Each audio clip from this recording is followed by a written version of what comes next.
بسم اللہ الرحمن الرحیم۔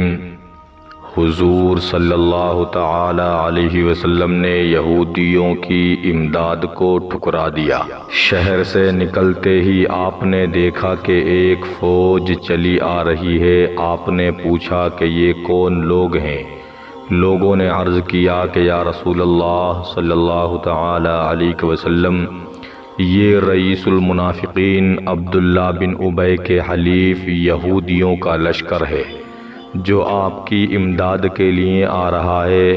آپ نے ارشاد فرمایا کہ ان لوگوں سے کہہ دو کہ واپس لوٹ جائیں، ہم مشرکوں کے مقابلے میں مشرکوں کی مدد نہیں لیں گے۔ چنانچہ یہودیوں کا یہ لشکر واپس چلا گیا۔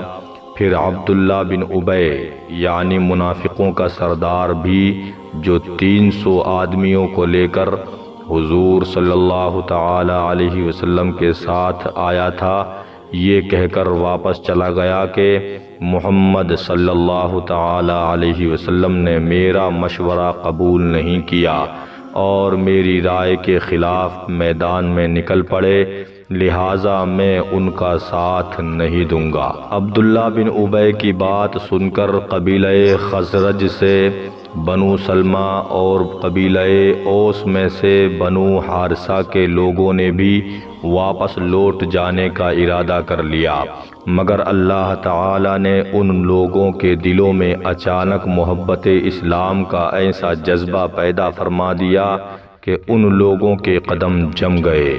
چنانچہ اللہ تعالی نے قرآن مجید میں ان لوگوں کا تذکرہ فرماتے ہوئے ارشاد فرمایا کہ اِذْ ہمت طائفتان منکم ان تفشلا واللہ ولیہما وعلی اللہ فلیتوکل المؤمنون۔ ترجمہ: جب تم میں کے دو گروہوں کا ارادہ ہوا کہ نامردی کر جائیں اور اللہ تعالی ان کا سنبھالنے والا ہے، اور مسلمانوں کو اللہ ہی پر بھروسہ کرنا چاہیے۔ اب حضور صلی اللہ تعالی علیہ وسلم کے لشکر میں کل 700 صحابہ رہ گئے، جن میں کل 100 زرہ پوش تھے، اور کفار کی فوج میں 3000 اشرار کا لشکر تھا، جن میں 700 زرہ پوش جوان، 200 گھوڑے، 3000 اونٹ اور 15 عورتیں تھیں۔ شہر سے باہر نکل کر حضور صلی اللہ تعالی علیہ وسلم نے اپنی فوج کا معائنہ فرمایا، اور جو لوگ کم عمر تھے ان کو واپس لوٹا دیا کہ جنگ کے ہولناک موقع پر بچوں کا کیا کام، بچوں کا جوش جہاد۔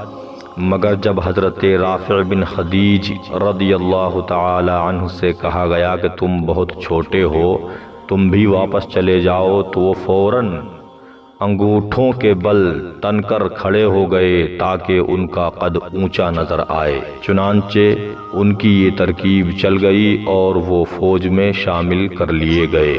حضرت سمرہ رضی اللہ تعالی عنہ جو ایک کم عمر نوجوان تھے، جب ان کو واپس کیا جانے لگا تو انہوں نے عرض کیا کہ میں رافع بن خدیج کو کشتی میں پچھاڑ لیتا ہوں، اس لیے اگر وہ فوج میں لے لیے گئے ہیں تو پھر مجھ کو بھی ضرور جنگ میں شریک ہونے کی اجازت ملنی چاہیے۔